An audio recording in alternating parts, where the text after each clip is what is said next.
Hello guys, good evening, नमो नमः, नमः संस्कृताय। आप सभी का स्वागत है, अभिनंदन है आपके अपने YouTube channel EMS classes one में। मैं माला मैम। दोस्तों, आज हम लेकर उपस्थित हूँ यहाँ पे वैदिक साहित्य का सामान्य परिचय, यानी कि जो वेद है। सॉरी दोस्तों, वेद के जो है वेद, वैदिक साहित्य यानी वेदों का सामान्य परिचय। तो सबसे पहले हम वेद जानेंगे, वेद क्या है। तो वेद कहा जाता है दोस्तों, जो वेद हमारा है संपूर्ण संसार में सबसे प्राचीन है। क्या है? सबसे पुराना वेद है। और जो है यह जो है सबसे पवित्र ग्रंथ माना जाता है। वेद जो हमारे हैं सबसे प्राचीन है और सबसे पवित्र ग्रंथ माना जाता है। वेद जो हमारे गद्य और पद्य दोनों में लिखा गया है। और वेद हमारा क्या है दोस्तों, 4 हमारे वेद है। वेद शब्द, हम यदि वेद शब्द का नाम लेते हैं तो हमारे दिमाग में 4 वेदों का नाम जो है हमारे सामने उपस्थित हो जाता है। ठीक है। और इन वेदों में क्या है दोस्तों, इन वेदों हमारा क्या है, मंत्र है। क्या है? जैसे ही हम वेदों का नाम लेते हैं तो हमारे दिमाग में क्या होता है, चारों वेदों के मंत्रों का आवाहन हो जाता है। यानी कि इस वेद में मंत्र है, यह हमें पता चलता है। ठीक है। तो 4 वेद हैं। तो इन 4 वेदों यानी जो हमारे मंत्र हैं, ऋग्वेद के, यजुर्वेद के, सामवेद के, अथर्ववेद के, जब हम इन वेदों को पढ़ते हैं, क्या करते हैं, जब हम इन वेदों का आवाहन करते हैं तो इन वेदों के मंत्रों का जब हम आह्वान करते हैं तो इसके द्वारा हम किसी न किसी देवता को बुलाने का कार्य करते हैं। यानी कि जब हम यज्ञ इत्यादि पूजा पाठ करते हैं, कर्मकांड करते हैं, तो हम इंद्र देवता, विष्णु देवता, शिव देवता आदि को बुलाने का कार्य करते हैं। तो क्या होता है कि ये जो होता है, यानी कि ये पुरोहित होता है। क्या है? हर एक वेदों का एक एक पुरोहित नियुक्त किया गया है। ठीक है। जैसे ऋग्वेद का पुरोहित होता है, यजुर्वेद का पुरोहित अधर्यु है, सामवेद का पुरोहित उद्गाता है और अथर्ववेद का पुरोहित ब्रह्मा है। ठीक है। तो क्या होता है दोस्तों, जैसे ही हम ऋग्वेद के मंत्रों का उच्चारण करते हैं तो इंद्र, यदि हम इंद्र का आवाहन करते हैं तो ये होता क्या करता है, होता जो ऋग्वेद का उन इंद्र देवता को बुलाने का कार्य करता है। यानी वहाँ उनके यहाँ तक क्या करते हैं, उनके वहाँ तक, जो इंद्र देवता के यहाँ तक जो है, जो हम सामग्री इत्यादि पूजा पाठ में इंद्र देवता को समर्पित करते हैं, वहाँ पहुँचाने का कार्य करता है। ठीक है। तो यदि हम पूछ लें कि ऋग्वेद का होता कौन है, ऋग्वेद का पुरोहित कौन है, तो होता नियुक्त किया गया है। ठीक है। होता नाम उसका है, होता नाम नियुक्त किया गया है। ठीक है। और जो है यजुर्वेद का पुरोहित कौन नियुक्त है, अधर्यु कहलाता है। क्या कहलाता है दोस्तों, अधर्यु कहलाता है। और सामवेद का पुरोहित कौन कहलाता है, उद्गाता कहलाता है।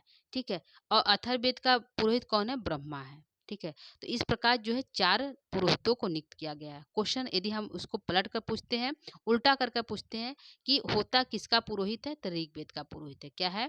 होता किसका पुरोहित है, ऋग्वेद का पुरोहित है। अधर्यु किसका पुरोहित है, यजुर्वेद का। उद्गाता किसका पुरोहित है, सामवेद का। और ब्रह्मा किसका पुरोहित है, तो अथर्ववेद का। ठीक है। तो ये हमारा हुआ वेद। वेद 4 है, ऋग्वेद, यजुर्वेद, सामवेद, अथर्ववेद। उन चारों वेदों का पुरोहित नियुक्त किया गया, होता, अधर्यो, उद्गाता और ब्रह्मा। ठीक है। तो इस प्रकार यह हमारा एक टॉपिक खत्म हो गया। पूछेगा ऋत्विक कौन है, ऋत्विज या ऋत्विक भी होता है, ऋत्विक भी कहीं कहीं होता है, ऋत्विज भी होता है दोस्तों। तो इसको आप ध्यान रखिएगा। तो इस प्रकार हमारे 8 क्वेश्चन यहाँ पे कंप्लीट हो गए। 8 क्वेश्चन यहाँ से बनता है। आगे हम चलते हैं संहिताएं, यानी कि जब हमारा वेद लिखा गया, क्या है, जब हमारे 4 वेद हुए तो उन वेदों को जो बाद में 4 वेद तो हो गए, उसके होता भी नियुक्त हो गए, तो उन वेदों के क्या गए, जो है यहाँ पे संहिताएं नियुक्त किए गए। क्या है?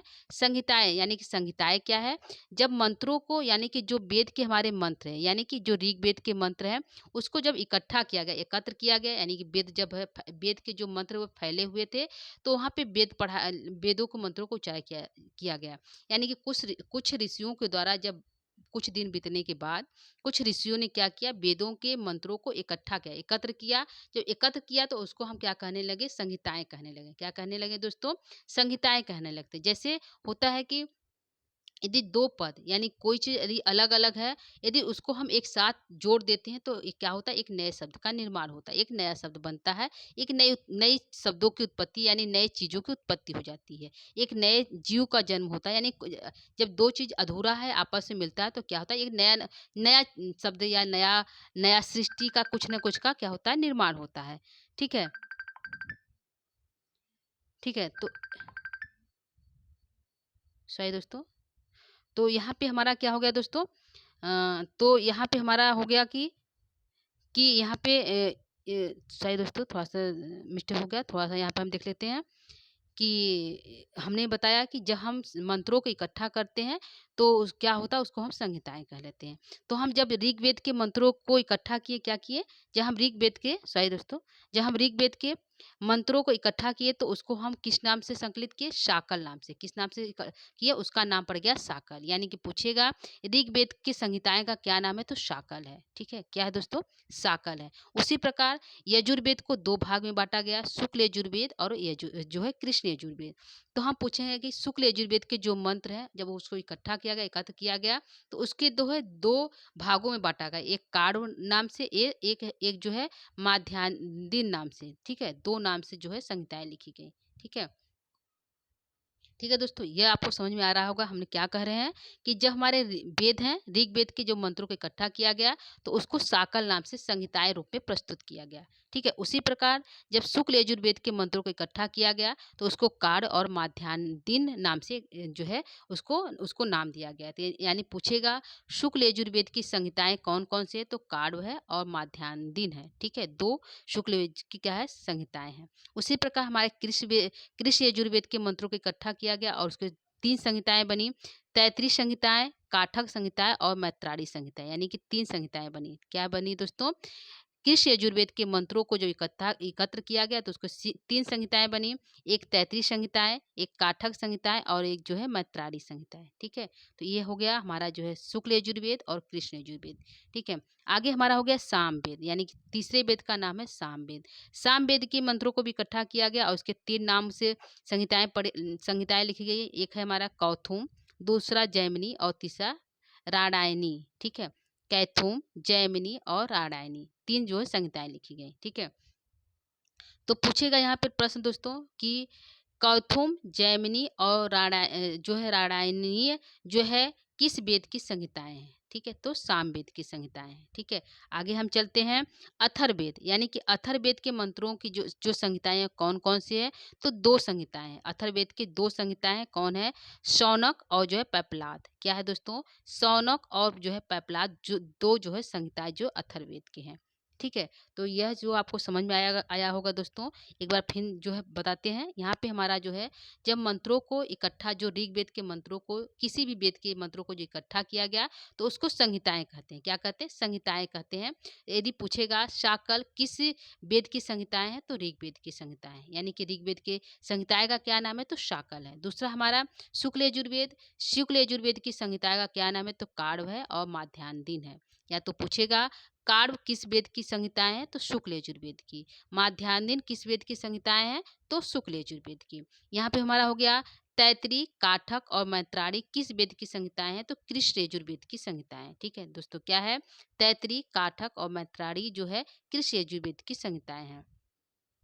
आगे हमारा है कैथुम, जैमिनी जो है राडायनी किस वेद की संहिताएं हैं? तो सामवेद की। या तो पूछेगा सामवेद की संहिताएं कौन कौन सी है? तो कौथुम है, जैमिनी है और राडायनी है। ठीक है, और यहाँ पे हमारा हो गया चौथा अथर्ववेद। अथर्ववेद की संहिताएं कौन है? शौनक है और पैपलाद है। या तो पूछेगा शौनक किस वेद की संहिताएं हैं? तो हमारा अथर्ववेद की। पैपलाद किस वेद की संहिताएं हैं? तो जो है अथर्ववेद की। तो ये हमारे संहिताएं हो गया दोस्तों। आगे हम चलते हैं ब्राह्मण ग्रंथ, यानी कि जो हमारे वेद पढ़े, वेद के होता हुए वेद की ही संहिताएं हुई और वेद के यहाँ पे हमारे जो ब्राह्मण ग्रंथ भी लिखे गए, यानी उसी वेद को जो ब्राह्मण ग्रंथ के रूप में प्रस्तुत हो गया किया गया। ठीक है, तो यहाँ पे हम जो है क्या करते हैं? यहाँ पे हम सबसे पहले क्या करते हैं? ब्राह्मण ग्रंथ के बारे में थोड़ा सा जानते हैं। तो उसको आप मौखिक रूप से हम बता रहे हैं, इसको आप इसको ध्यान से सुनिएगा। यहाँ पे है कि जो ब्राह्मण ग्रंथ है क्या है? तो संहिताएं, जो जब संहिताएं में संकलित वैदिक मंत्रों का यज्ञ में क्या और कहाँ उपयोग हो, जो हमने संहिताएं लिखी जो है शौनक और जो है काढ़ माध्यान्ह, जो हमने संहिताएं लिखी, तो उन संहिताओं का जो है यज्ञ में, मंत्रों का यज्ञ में क्या और कहाँ उपयोग करें, उन संहिताओं को जो है मंत्र में कहाँ और जो है कहाँ और क्या उपयोग करें, इसी को क्या कहते हैं? ब्राह्मण ग्रंथ बताते हैं। क्या कहते हैं? इसी को हम जो है ब्राह्मण ग्रंथ बताते हैं। इसीलिए वे वैदिक कर्मकांड के ग्रंथ कहलाते हैं। ठीक है, यदि पूछेगा वैदिक कर्मकांड यानी पूजा पाठ, यज्ञ इत्यादि जो कांड होते हैं, उसी में जो है ब्राह्मण ग्रंथों का प्रयोग किया जाता है। क्या किया जाता है? ब्राह्मण ग्रंथों का प्रयोग किया जाता है। ठीक है। तो ब्राह्मण ग्रंथों का प्रयोग किया गया। प्रत्येक संहिताएँ ने अपने-अपने ब्राह्मण ग्रंथ विकसित किए, यानी कि जो हमारे शाकल संहिताएँ हैं, उन्होंने अपने ब्राह्मण ग्रंथ नियुक्त किए, जैसे ऐत्रेय और कौशिकी। ठीक, संकायन जो है 2 ब्राह्मण ग्रंथ नियुक्त किए गए, यानी शाकल संहिताएँ में 2 ग्रंथ बने, ऐत्रेय और कौशिकी। ठीक है। उसी प्रकार हमारा जो है शुक्ल यजुर्वेद के जो हमारे 2 कांड और माध्यान्दिन है, उसके 2 जो है ब्राह्मण ग्रंथ बने, शतपथ ब्राह्मण ग्रंथ और जो है 1 बने। दोस्तों क्या बने? शतपथ ब्राह्मण ग्रंथ। और जो हमारे बने ये हमारे हो गए ब्राह्मण ग्रंथ शुक्ल यजुर्वेद के। उसके बाद हमारे बने कृष्ण यजुर्वेद के तैत्तिरीय ब्राह्मण ग्रंथ, एक ब्राह्मण ग्रंथ बने तैत्तिरीय ब्राह्मण ग्रंथ। और सामवेद के हमारे यहाँ पे तीन जो है 4 ब्राह्मण ग्रंथ बने, पंचविषम, षडविषम, आर्षेय और छांदोग्य। 3-4 जो हमारे सामवेद के ब्राह्मण ग्रंथ बने। और चौथे हमारा अथर्ववेद है। अथर्ववेद का एक ही ब्राह्मण ग्रंथ है, गोपथ। ठीक है, क्या है दोस्तों? गोपथ। सबसे ज्यादा पूछने वाला प्रश्न है, गोपथ किस ग्रंथ का, जो वेद का ब्राह्मण ग्रंथ है, अथर्ववेद का है। ठीक है, तो यहाँ पे ये समझ में आ गया दोस्तों, जो हमने मंत्रों का संकलन किया और उसको संहिताएं के रूप में प्रस्तुत किया। संहिताएं नाम लिखा, जैसे हमने अभी हमने बताया ऋग्वेद की जो संहिताएं शाकल है, कृष्ण यजुर्वेद की जो है शुक्ल यजुर्वेद के काढ़ और माध्यान्दिन है, कृष्ण यजुर्वेद की तैत्तिरीय, काठक और मंत्रारी, उसी संहिताओं को क्या किया, ब्राह्मण ग्रंथ के रूप में प्रस्तुत किया गया। यानी शाकल के जो है ब्राह्मण ग्रंथ हमारे ऐत्रेय और कौशिकी 2 बने। ठीक है, तो उन्हीं का वेद को पहले संहिताओं में प्रस्तुत किया गया, उसके बाद उन्हीं संहिताओं को जो है ब्राह्मण ग्रंथ में प्रस्तुत किया गया, और उन्हीं ब्राह्मण ग्रंथों को जो है उपनिषद के रूप में भी लिखा गया है। ठीक है, तो यहाँ पे सबसे पहले हमने क्या किया, पहले वेद पढ़ा, उसके होता पढ़ा, उसके बाद जो हमने संहिताएं को पढ़ा, वेद के संहिताएं पढ़े, और उसके बाद जो है ब्राह्मण ग्रंथों को हम पढ़ रहे हैं। तो यहाँ पे क्या किया गया कि जो उन्हीं जो मंत्रों को जो हमने एकत्र किया, तो उसको क्या और कब कहें, क्या और कहाँ उपयोग करें, इसका प्रयोग जो है ब्राह्मण ग्रंथों के अंतर्गत आता है। तो यहाँ पे हम लोग देख लेते हैं ऋग्वेद के ब्राह्मण ग्रंथ कौन है, तो ऐत्रेय और कौशिकी है। क्या है? कौशितकी है। ठीक है, और जो है पूछेगा ऐत्रेय ब्राह्मण में कुल कितने अध्याय हैं, तो 40 अध्याय हैं। कितने हैं? ऐत्रेय ब्राह्मण में कुल 40 अध्यायों का प्रयोग किया गया। ये भी एक प्रश्न बनता है, ऐत्रेय ब्राह्मण में कुल कितने अध्याय हैं, तो 40 अध्याय हैं। ठीक है, तो यहाँ पे 2 क्वेश्चन बोला, ऐत्रेय और कौशिकी किस किस वेद का ब्राह्मण ग्रंथ है, तो ऋग्वेद का ब्राह्मण ग्रंथ है। दूसरा हमारा है शुक्ल यजुर्वेद, शुक्ल यजुर्वेद का ब्राह्मण ग्रंथ क्या है, तो शतपथ ब्राह्मण ग्रंथ है। क्या है दोस्तों? शतपथ ब्राह्मण ग्रंथ है। और जो हमारा है इसमें जो है शतपथ ब्राह्मण ग्रंथ में 100 अध्याय हैं। यह वैदिक साहित्य में ऋग्वेद के बाद सबसे बड़ा ग्रंथ है, यानी कि ऋग्वेद के बाद जो है ये शतपथ जो ब्राह्मण है सबसे बड़ा ग्रंथ है। ठीक है, आगे हमारा है शुक्ल यजुर्वेद, इसके तैत्तिरीय ब्राह्मण है। क्या है? इसके तैत्तिरीय ब्राह्मण है। और सामवेद के हमारे जो है पंचविश ब्राह्मण है, षडविश ब्राह्मण है, आर्षेय और छांदोग्य ब्राह्मण है। ठीक है, आगे हमारा है अथर्ववेद। अथर्ववेद के जो है एक ब्राह्मण ग्रंथ है जिसका नाम है गोपथ ब्राह्मण ग्रंथ, सबसे इंपॉर्टेंट ब्राह्मण ग्रंथ है। ठीक है, तो ये हमारा हो गया ब्राह्मण ग्रंथ दोस्तों। आगे हम चलते हैं इन्हीं ब्राह्मण ग्रंथों को जो उपनिषद में प्रयोग किया गया है, आरण्यक और उपनिषद में भी इसी को प्रस्तुत किया गया, यानी कि पहले वेद लिखे गए, फिर वेदों के होता हुए, होता के बाद जो उसी वेदों को क्या किया गया, मंत्रों क्या क्या संकलन किया गया, और उसको संहिताएं कहा गया, और उन्हीं संहिताओं को जो एकत्र किया गया, तो यज्ञ में हम इसका प्रयोग किस प्रकार करें, तो ब्राह्मण ग्रंथ लिखे गए, और उसी ब्राह्मण ग्रंथों को यहाँ पर जो आरण्यक तथा उपनिषद के रूप में प्रस्तुत किया गया। ठीक है, तो आगे हम चलते हैं आरण्यक और उपनिषद पर, यानी उपनिषद को उपनिषद भी कहते हैं और आरण्यक भी कहते हैं। ठीक है, तो सबसे पहले हम जानते हैं कि आरण्यक क्या है। आरण्यक ग्रंथ किसे कहते हैं, तो आरण्यक ग्रंथ अरण्य से संबंध है। वैदिक कर्मकांड की बहुलता से उद्विग्न ऋषियों ने जो दार्शनिक चिंतन आरंभ किया, यानी कि वैदिक कर्मकांड जब होने लगे, पूजा पाठ इत्यादि जो यज्ञ इत्यादि होने लगे, तो ऋषियों ने दार्शनिक चिंतन किया। उन्होंने चिंतन किया, सोच विचार किया कि मुख्यतः आरण्यों में संपन्न हुआ, वह आरण्यक ग्रंथों की विषय वस्तु बनी। यानी कि जब वेदों का प्रयोग जो है यज्ञ इत्यादि कर्म कांडों के रूप में किया जाने लगा, तो जो हमारे ऋषि इत्यादि है, मुनि है, उन्होंने क्या किया, दार्शनिक चिंतन किया। उन्होंने सोचा कि जो है दार्शनिक चिंतन से उन्होंने जो है उन वेदों का जो आरण्यक ग्रंथों के रूप में प्रस्तुत किया, यानी कि ऋग्वेद के आरण्यक ग्रंथ भी लिखे गए, यानी उपनिषद भी लिखे गए। यह आरण्यक जो ग्रंथ है संख्या में बहुत कम प्राप्त होते हैं। क्या होते हैं? संख्या में बहुत कम प्राप्त है। ऋग्वेद के 2 आरण्यक ग्रंथ हैं। क्या है दोस्तों? यहाँ जो है ऋग्वेद के 2 आरार्य ग्रंथ है, जो हमने ऐत्रेयी और कौशिकी है।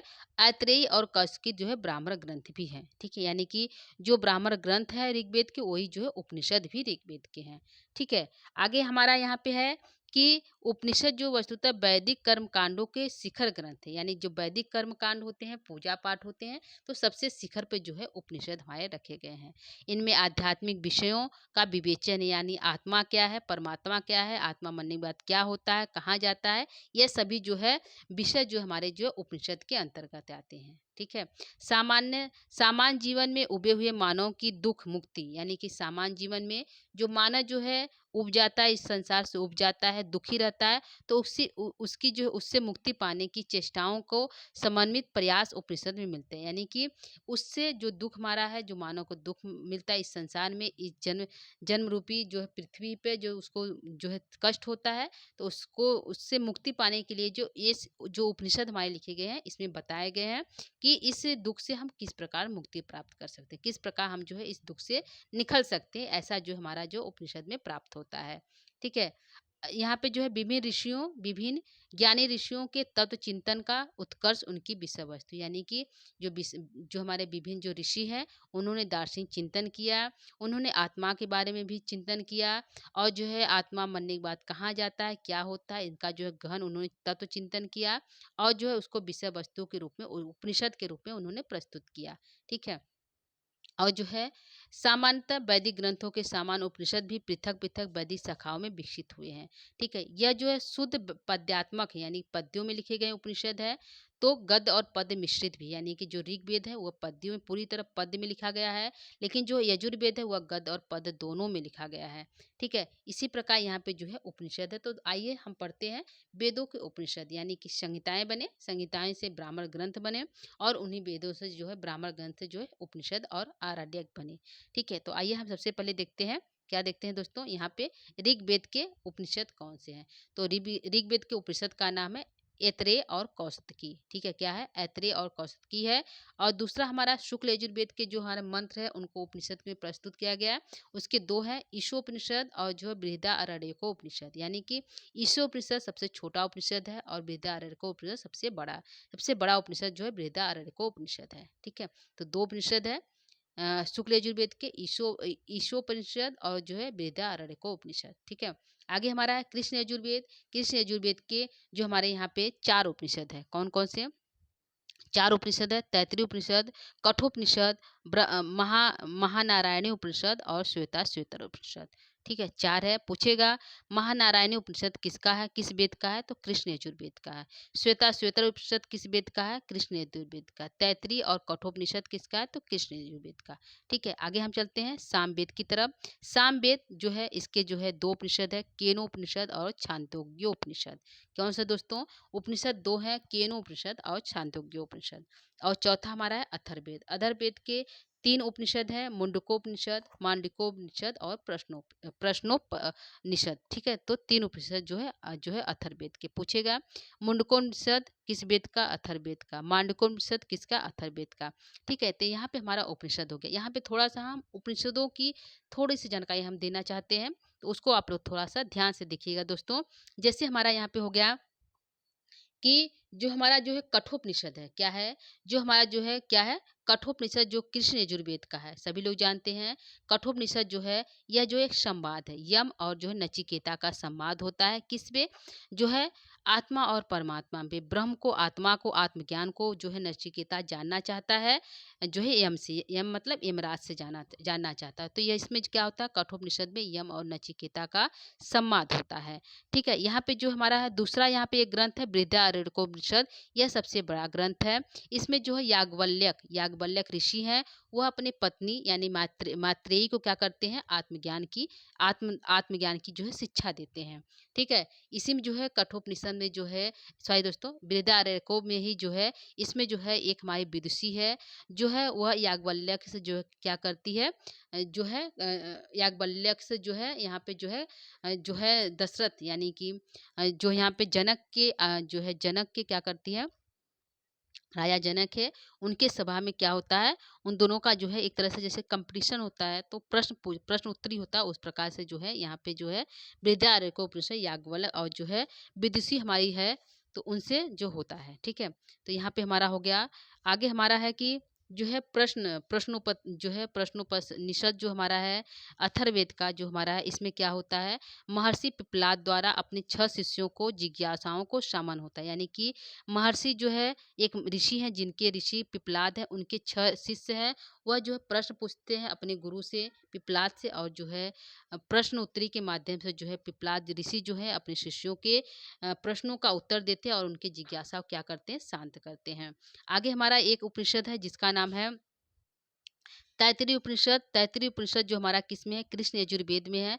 तो तैत्तिरीय उपनिषद क्या है, इसमें शिक्षा से संबद्ध सामग्री की अतिरिक्त वरुण और उसके पुत्र भृगु के संवाद के रूप में ब्रह्मा का निरूपण है। यानी कि तैत्तिरीय उपनिषद में जो है वरुण और उनके पुत्र भृगु के संवाद का वर्णन जो है हमें प्राप्त होता है।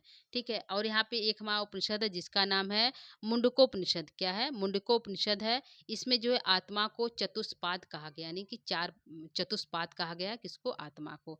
जैसे जागृत, स्वप्न, सुषुप्ति और तुरीय, यानी कि 4 पाद हैं, जागृत अवस्था, स्वप्न अवस्था, सुषुप्ति अवस्था और तुरीय अवस्था, किसके, मुंडकोपनिषद के। ठीक है, ब्रह्मा का सर्वाधिक विवेचन होने के कारण सामान्य रूप से उपनिषद को ब्रह्म विद्या भी कहते हैं। ठीक है, तो यहाँ पे जो है, यहाँ पे हमारा जो हो गया सारे जो है उपनिषद हो गए। उपनिषद के बाद जो है वेदांग भी, इसी उपनिषद को क्या कहा जाता है, वेदों के शिखरभूत अंतिम दर्शन का प्रतिपादन करने के कारण इन्हें क्या कहते हैं, हम वेदांत भी कहते हैं।